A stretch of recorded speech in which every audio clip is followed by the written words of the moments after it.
कयामत उस वक्त तक कायम नहीं होगी जब तक दरिया फरात से सोने का पहाड़ ना निकल आए और उस पर जंग होगी जिसमें हर 100 में से 99 अफराद मारे जाए। हदीस पाक में आता है, मजीद मजमून कुछ इस तरह है कि करीब है दरिया फरात खुश्क होकर सोने के ज़खायर जाहिर कर दे और तुम में से जो मौजूद हो उसमें से ना ले। अच्छा, यहाँ जो सोने के पहाड़ का जिक्र किया गया, इससे मुराद अलामती सोना है, कुछ सिंबल है सोने जैसी कोई चीज? जैसे लोग कहते थे जनाब दज्जाल और याजूज माजूज कोई चीजें नहीं है, कोई बंदे नहीं है, बल्कि ये बदी की कुव्वतों के नाम है, सिंबल्स हैं। ऐसा नहीं है, दज्जाल बंदा है और याजूज माजूज ढेर सारे बंदे हैं, ये हमला कर देंगे, सब पे कब्जा कर लेंगे और उड़ा के रख देंगे।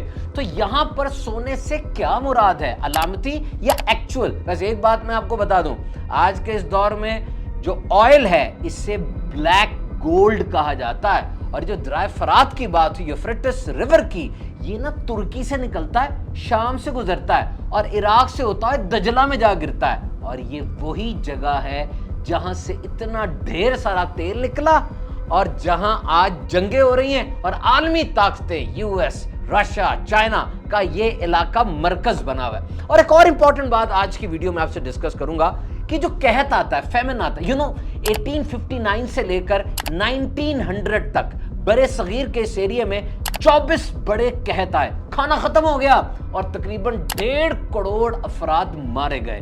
तो अभी जो ये खबर बहुत ज्यादा फैल रही है कि ईरान यूएस वॉर की वजह से अब शायद 25वां बड़ा कहत इसी बड़े सगीर के एरिया में, यानी ये इंडिया, पाकिस्तान, श्रीलंका, बांग्लादेश जैसे एरिया में आ सकता है, और शायद ये उन 24 से सबसे ज्यादा बड़ा हो।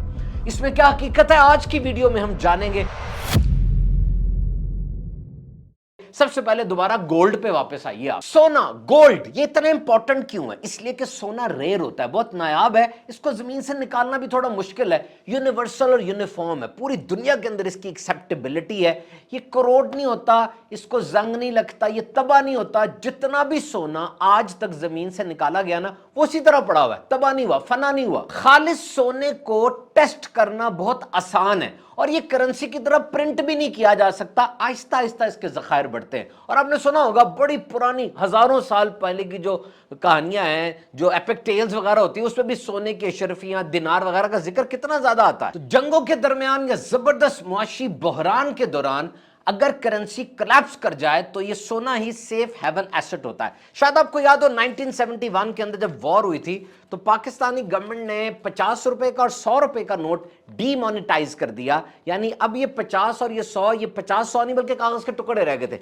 ये इलीगल टेंडर बन गया, लीगल टेंडर नहीं रहा। तो अब ऐसी सूरत में जब ये कागज का टुकड़ा जाया किया जा सकता है, ऐसे वक्त में गोल्ड रिजर्व वो मजबूत और सब्सटेंस होता है। गोल्ड 3 तरीके से होता है, एक सेंट्रल बैंक के पास होता है, ये यूजेबल एग्जिस्टिंग एसेट गोल्ड के होते हैं जो सेंट्रल बैंक के पास होता है। नंबर 2, ये ज्वेलरी की सूरत में, जेवरात की सूरत में होता है। नंबर 3, ये कॉइन्स की या बार्स की सूरत के अंदर मौजूद होता है। इसके अलावा गोल्ड का इंडस्ट्री यूज भी है, इलेक्ट्रॉनिक अप्लायंसेस में गोल्ड इस्तेमाल होता है, स्पेस में और मेडिकल की चीजों में, क्योंकि एक तो उसको जंग नहीं लगता जैसे मैंने पहले आपसे कहा, और फिर इससे बिजली बड़ी अच्छी गुजर जाती है। अब ये 5000 रुपीज जो है, ये तो कागज का एक टुकड़ा है, इस कागज के टुकड़े के पीछे गोल्ड के रिजर्व होंगे। 1971 तक फिक्स्ड फिड्यूशरी सिस्टम के तहत करेंसी इशू की जाती थी, यानी हर 5000 के पीछे 30 या 40% सोना वो सेंट्रल बैंक अपने पास रखता था, क्योंकि तो कागज का टुकड़ा है, इसके पीछे वो सब्सटेंस सोना होगा तो इसमें मजबूती या ये ताकत इसमें आएगी ना। लेकिन अब फिक्स फिड्यूशरी सिस्टम खत्म हो चुका है, क्योंकि सोने के ज़खायर कम थे और भी इसमें बहुत से मामलात थे। अब फिएट सिस्टम है। फिएट सिस्टम का मतलब यह है कि कागज का ये टुकड़ा जिसकी खास प्रिंटिंग है, ये 5000 रुपए क्यों है? इसलिए कि हुकूमत पाकिस्तान ने और सेंट्रल बैंक ने इसको 5000 रुपया कह दिया, इसकी सिक्योरिटी वो दे रहे हैं, इसकी गारंटी वो दे रहे हैं, और ओवरऑल इकोनॉमी को, मईशत को मजबूत रखने के लिए हुकूमत के पास, सेंट्रल बैंक के पास सोने के, चांदी के ज़खायर होते हैं, जिन रिजर्व्स की मदद से वो मईशत को मजबूत करते हैं। तो जितना भी सोना इस वक्त है उसका 17 से 20% सेंट्रल बैंक के पास होता है, जो एक्चुअल एग्जिस्टिंग एसेट होता है। और दुनिया में सबसे ज्यादा सोना वो इस वक्त सेंट्रल बैंक के हवाले से देखा जाए तो वो यूएसए के पास है, फिर जर्मनी है, फिर इटली है और फ्रांस है। और अगर ज्वेलरी की सूरत में देखा जाए, जेवरात की सूरत में, तो दुनिया में सबसे ज्यादा सोना वो इंडिया के पास है। इसके अलावा दीगर ममालिक भी हैं। और अगर देखा जाए कि वो कौन सा मुल्क है जिसके नीचे यानी इसकी जमीन के नीचे सबसे ज्यादा सोने के जखायर हैं, तो वो है ऑस्ट्रेलिया और रशिया। और जनाब, सोने के बाद अब आते हैं लिक्विड गोल्ड में, ऑयल। 1859 के अंदर पहला तेल का कुआं पेंसिल्वेनिया यूएसए में खोदा गया, ड्रिलिंग हुई और उसके बाद दुनिया में इनकलाब आ गया। और आज आप गल्फ की बात करते हैं, खलीज में, तो सबसे पहले गल्फ के अंदर, ईरान के अंदर ये जो तेल का कुआं बनाया गया था, जो कि 1908 में था। और उसके बाद 1930 में सऊदी अरब और दीगर ममालिक के अंदर तेल निकला और मिड 20s के अंदर इस तेल ने इनको दुनिया की बहुत बड़ी ताकत बना दिया। इससे पहले क्या किया करते थे, मछलियां पकड़ते थे या समुद्र में जाके पर्ल, वो छोटे से जो मोती होते वो ढूंढते थे, और डेजर्ट था तो जरी जमीन भी नहीं थी। लेकिन ये पुअर इकोनॉमिक की चीजें जो थी, ये गरीब सहराई लोग, ये वर्ल्ड इकोनॉमिक पावर बन गए इस ऑयल की वजह से। और आज इसी तेल के ऊपर दुनिया की नजरें हैं। और इस वक्त वहां पे जब हमने वीडियो रिकॉर्ड कराई, बड़ी जंग छिड़ी हुई है जिसके लिए मीडिएशन की कोशिशें भी की जा रही हैं। और आइए अब बात करते हैं वो अहम तरीन यानी कहत, जिससे तकरीबन 2 अरब से ज्यादा लोग मुतासिर हो सकते हैं। यानी ये खदशा इजहार किया जा रहा है इसका, हाउ दैट फैमिन में अकर। आपको ग्लोबल चोक पॉइंट्स का पता है? देखिए, मैं अपने ये गर्दन ये दबाऊं तो चोक पॉइंट है, मैं मर जाऊंगा, लेकिन इसको दबाऊं तो इतना फर्क नहीं पड़ेगा। इसी तरह हमारी पूरी दुनिया में भी चोक पॉइंट्स हैं। स्ट्रेट ऑफ हॉर्मोज का आपने बहुत नाम सुना होगा, आजकल हर जगह पर है। हमने भी अपनी पिछली वीडियो में इसका जिक्र किया था कि वो बंद हो जाए तो पूरी दुनिया हिल के रह जाती है, लेकिन इस दफा जो वो बंद हुई है तो शॉक वेव्स ने पूरी दुनिया को वाकई हिला दिया है। बात हो रही है बरे-सगीर और इसके साइड साइड के इलाकों की, और तेल पर ही फोकस हजारों का, ऑयल के। जनाब, दुनिया का 20 मिलियन बैरल ऑयल यहां से गुजरता है। बिलाशुबा ऑयल इज वेरी इंपॉर्टेंट, उसने डलना है तो चीज ने चलना है।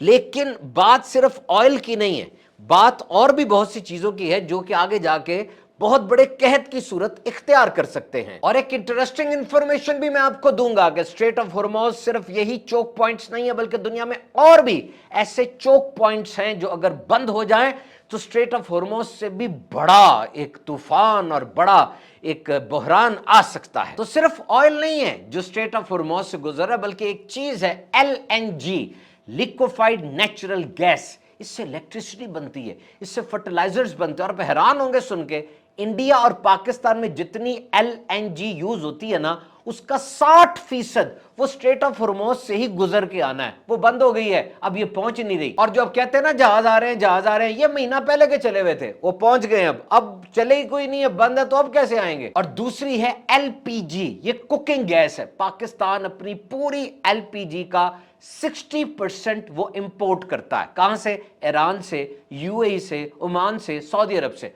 और ये सारी की सारी स्ट्रेट ऑफ हॉर्मोज से ही आती है, और अब वो स्ट्रेट ऑफ हॉर्मोज बंद है। अब LPG, LNG और ऑयल का बहरान तो मैंने आपको बता दिया। जिस वक्त मैं वीडियो रिकॉर्ड करवा रहा हूं, पाकिस्तान में लीटर तेल की यानी पेट्रोल की कीमत 366 रुपीज हो चुकी है, जो कि बहुत ज्यादा है। ऑब्वियसली वो कंट्रोल में नहीं है, इंटरनेशनल मार्केट्स को देखकर उसको ऊपर नीचे किया जाता है। लेकिन बात सिर्फ तेल की नहीं है, बहुत सी और भी अहम तरीन चीजें हैं जो कि स्ट्रेट ऑफ हॉर्मोज से गुजरती है। और उसमें से एक अहम तरीन चीज का मैं आपसे जिक्र करूंगा, और वो है फर्टिलाइजर यानी खाद। इन जंगों की वजह से समुद्री रास्ते बंद हैं, और समुद्री रास्ते बंद होने की वजह से फर्टिलाइजर यानी खाद इन मुल्कों तक नहीं पहुंच रही। अगर हम मोटी मोटी बात करें सिर्फ इंडिया और पाकिस्तान की, दोनों ही एग्रीकल्चर कंट्री समझे जाते हैं। 20 to 25% GDP इनकी एग्रीकल्चर से आती है, यानी इनकी पूरी पॉपुलेशन, पूरी आबादी का मेजर हिस्सा वो फार्मिंग से, ज़राअत से वाबस्ता है। ज़राअत से ही उनको खाना मिलता है और फार्मिंग करते हैं। बहुत सी फसलें हैं, वीट है, राइस है, कॉटन है, शुगर केन है। और थोड़ा सा बाहर निकले, बांग्लादेश और श्रीलंका को भी आपने खबरों में देखा होगा, वहां पर भी बहुत कुछ किया जा रहा है। उनका भी 45 to 50% वो ज़राअत पर ही मुश्तमिल है। और याद रखिए, ज़राअत के लिए आज आर्टिफिशियल फर्टिलाइजर्स यानी खाद یہ بہت زیادہ اہم ترین ہے. ہم نے اس پہ جب ریسرچ کی تو میں حیران رہ گیا. میں اس کی اتنی امپورٹنس سمجھتا نہیں تھا, لیکن I am not an agrarian, but now I come to know that this innovation of compost and artificial synthetic fertilizer has revolutionized the whole agriculture. اس تو پوری دنیا کی زراعت کو بدل کے رکھ دیا. دیکھیں میرے سامنے لکھی ہے تحقیق کہ کھاد یہ آرٹیفیشل جو ہے زمین کی زرخیزی کو بڑھا دیتی ہے, فصلیں زیادہ تیز اگتی ہیں, ذائقہ اچھا ہوتا ہے, سائز اس کا اچھا ہوتا ہے, اور ماڈرن ایگریکلچر میں اس کی زیادہ ضرورت ہے. تو میں یہ بات کیوں کر رہا ہوں؟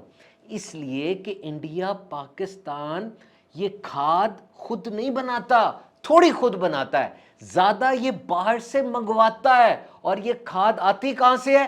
اسی اسٹریٹ آف ہرموز سے جو ابھی بند ہے. تو ویسے تو نیچرل فرٹیلائزرز بھی ہوتے ہوں گے کسی زمانے میں, لیکن اب یہ بہت ضروری ہے کہ ہم آرٹیفیشل فرٹیلائزرز کو لائیں. میں آپ کو اس کی اہمیت بتانا چاہ رہا ہوں کہ اگر یہ نہ پہنچے تو قحط کی صورتحال کیسے بن سکتی ہے. دیکھیے جیسے جیسے زمین فصلیں اگاتی ہے, ہم اس سے فصلیں لیتے ہیں, اس کی زرخیزی کم ہوتی چلی جاتی ہے, اور اب ہمیں یہ آرٹیفیشل کھاد اس پہ ڈالنی پڑتی ہے اس سوئل میں, تاکہ اس کی زرخیزی قائم رہ سکے, سوئل مور فرٹائل ہو اور وہ زیادہ پیداوار دے سکے. اور اس آرٹیفیشل کھاد میں یاد رکھیے 3 انگریڈینٹس ہوتے ہیں, ایک ہے نائٹروجن, ایک ہے فاسفورس اور ایک ہے پوٹاشیم.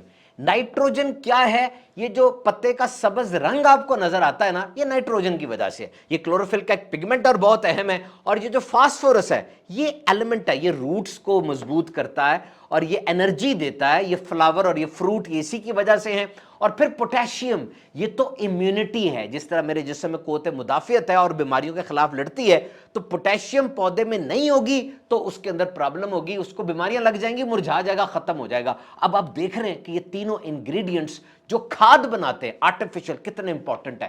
نائٹروجن تو پاکستان تقریباً ساری پیدا کر لیتا ہے, لیکن پوٹاشیم تقریباً 100% یہ باہر سے ہی منگواتا ہے, یہاں پیدا نہیں ہوتی, اور آنی کہاں سے ہے؟ اسٹریٹ آف ہرموز سے. اور انڈیا کی اگر بات کریں تو دنیا کا سب سے بڑا فرٹیلائزر کا امپورٹر وہ انڈیا ہے. سب سے زیادہ وہ دوسرے ملکوں سے فرٹیلائزر منگواتا ہے. تیل بہت قیمتی ہے, ڈلے گا تو گاڑی چلے گی, لیکن زراعت کے لیے فرٹیلائزر کتنی اہم ہے آپ نے سمجھ لیا. فرٹیلائزر آئے گی تو زراعت ہوگی, زرخیزی بڑھے گی تو کام آگے چلے گا. میرے پاس رپورٹ ہے کہ اس وقت صرف پاکستان برِ صغیر کی بات نہ کریں, دنیا کا 33% کھاد فرٹیلائزر وہ اسٹریٹ آف ہرموز سے ہی گزر کے آتا ہے. اور اہم ترین کھاد وہ یوریا ہے, جو اہم ترین کھاد ہے اس کا 50% امپورٹ وہ اسٹریٹ آف ہرموز سے آتا ہے. تو صرف تیل نہیں ہے, it is central to global food production. یہ پوری دنیا کا جو فوڈ پروڈکشن ہے اس کا ایک سینٹر ہے. اور ایک تو یہ ہے نا کہ ہم نے کھاد باہر سے منگوانی, اور ایک بڑا سمپل سا طریقہ ہے, آپ بھی کہتے ہوں اتنے بڑے بڑے ملک ہیں اپنے گھر میں بنا لیں, تو گھر میں بنانے کے لیے LNG چاہیے, لیکویفائڈ نیچرل گیس, اور وہ بھی تو باہر سے ہی آتی ہے. تو جناب کھاد نہیں ہوگی, زراعت رک جائے گی, زراعت رک جائے گی تو قحط ہی آنا ہے. اور کیا آنا ہے؟ ہاں آہستہ آہستہ یہ کام ہوگا, تب تک حالات بہتر ہو جائیں, لیکن چیز غلط طرف جا رہی ہے. اور زراعت اور فرٹیلائزر کا یہ حیران کن لنک یاد رکھیں. اگر کسی ملک میں ایگریکلچر بڑھتی ہے اور وقت کے ساتھ ساتھ ترقی تو ہوتی ہے, اگر آپ کی زراعت صرف 5% بڑھے نا, تو دوسری طرف کھاد فرٹیلائزر کی کنزمپشن وہ 285% بڑھتی ہے. یعنی آپ نے 285% بڑھانی ہے کھاد, تب جا کے صرف 5% ایگریکلچر بڑھے گی. اور حکومت کی پالیسیز کے اندر یہ بڑی زبردست پالیسی ہے کہ فرٹیلائزر میں کسانوں کو سبسڈی دی جاتی ہے. پاکستانی گورنمنٹ بھی اس وقت بہت زیادہ سبسڈی دے رہی ہے. اس کھاد کو بنانے کے لیے جو چیزیں استعمال ہوتی ہیں اس پہ بھی سبسڈی دے رہی ہے. سبسڈی کا مطلب یہ ہوتا ہے کہ اگر 100 روپے کی چیز ہے تو گورنمنٹ اپنے پاس سے 50 روپے دے دیتی ہے, آپ کو صرف 50 دینے پڑتے ہیں. جیسے اس وقت جب میں ویڈیو بنا رہا ہوں, پنجاب کے اندر جتنی پبلک ٹرانسپورٹ ہے وہ فری ہے, تو وہ پیسے کہاں سے آ رہے ہیں؟ ظاہری بات ہے ٹرانسپورٹ چل رہی ہے, BRT بس چل رہی ہے تو پیٹرول لگ رہا ہے, اگر ٹرین چل رہی ہے تو اس کی الیکٹریسٹی لگ رہی ہے, وہ پیسے پھر حکومت خود سے دیتی ہے تاکہ عوام کے اوپر پریشانی کم ہو سکے. تو اسی طریقے سے جو یہ فرٹیلائزرز ہوتے ہیں اس کی سبسڈی گورنمنٹ دیتی ہے تاکہ کسانوں پر کم بوجھ پڑ سکے, اور اربوں کھربوں روپے حکومت کسانوں کی فلاح و بہبود پہ لگاتی ہے. اور یہ یاد رکھیے گا کہ کھاد یعنی نائٹروجن, پوٹاشیم اور فاسفورس یہ زمین میں بار بار ڈالتے رہنا بہت ضروری ہے, ورنہ کھانا نہیں آئے گا. ایسا وقت آیا 1800 کے اندر جب کھانا ہی نہیں پورا پڑا پوری دنیا کے بندوں کو, اور جب یہ کھاد وغیرہ نہیں تھی, world run out of food, دنیا میں کھانا ختم ہو گیا, آبادی بڑھتی گئی, 600 मिलियन लोग सिर्फ 100 साल के अंदर आबादी में ऐड हो गए। 1850 से लेकर 1899 तक सिर्फ बरसगीर में 24 कहत रिपोर्ट किए गए, जिसमें 1.5 करोड़ अफराद जाँ बहक हुए। और ये कह रहे हैं कि जनाब पहले नेचुरल तरीके से जमीन 4 अरब लोगों को ये फसलें देती थी। वैसे जो पौधे उगाते हैं और फल वगैरह होते हैं वो एक अलग बात है, जो बकायदा फार्मिंग होती है उसकी बात कर रहे हैं कि 4 अरब लोगों के लिए फार्मिंग होती थी, लेकिन अब 8.5 अरब लोग हैं और खाना वाफर मिकदार में। तो ये अमोनिया हो, फॉस्फेट हो, यूरिया हो, ये जहां से भी आना है इसकी बेसिक सप्लाई लाइन वो स्ट्रेट ऑफ हॉर्मोज है और वो बंद है। हो सकता है अनकरीब खुल जाए, चीजें बेहतर हो जाए, लेकिन इसके अलावा भी जब भी ये चीजें कम होती चली जाएंगी, चोकिंग पॉइंट्स जब हर्ट होंगे, तो दुनिया में इन्फ्लेशन बढ़ेगी और इंपोर्ट बिल्स बनेंगे और फॉरेन रिजर्व्स यानी ज़र्रे मुबादला के ज़खायर वो कम पड़ते चले जाएंगे। तो modern food system depends heavily on this fragile supply chains, यानी देखा जाए तो पूरी दुनिया का इतना बड़ा खाने का निज़ाम वो इस फ्रेजिल यानी बड़ी टूट जाने वाली सप्लाई चेन पर है कि एक गली बंद कर दी, पूरी दुनिया के अंदर कैसा वक्ता पड़ गया। Slow and silent food crisis could be there. और अब आखिर में मैं आपको और भी कुछ चीजें बताता हूं, वो जगहें जो कि स्ट्रेट ऑफ हॉर्मोज की तरह बहुत बड़े चोकिंग पॉइंट्स हैं। नंबर 1 स्ट्रेट ऑफ मलाका है, मलेशिया, सिंगापुर और इंडोनेशिया में 25% ग्लोबल ट्रेड यहां पर होती है। ऐसे कुछ हो गया तो चाइना, साउथ कोरिया और जापान बड़े बुरे तरीके से मुतासर होंगे। सुएज कैनाल तो आपने सुना होगा, मिस्र के अंदर है, ये मेडिटेरेनियन और रेड सी को मिलाती है। यूरोप और एशिया का शॉर्टकट इसको समझा जाता है। 12 से 15% ग्लोबल ट्रेड इसके जरिए होती है। पनामा लेक ये यूएस और एशिया की ट्रेड का मेन रूट है। स्ट्रेट ऑफ जिब्राल्टर भी बड़ी मशहूर है, स्पेन और मोरक्को, यूरोप और अफ्रीका को। तो इसको ग्लोबल प्रेशर पॉइंट्स कहा जाता है। यहां पे समुद्र बहुत नैरो हो जाता है, छोटा हो जाता है, कश्ती ने यहीं से गुजरना, इसका कोई अल्टरनेट रूट नहीं होता। तो बहरहाल हम दुआ करते हैं कि ये चीज़ें ठीक हो जाएं और दोबारा से दुनिया में अमन की कैफियत हो, ये जो रूट्स हैं ये खुल जाएं और ज़राअत समेत इंडस्ट्री ज़्यादा से ज़्यादा फ्लोरिश करे।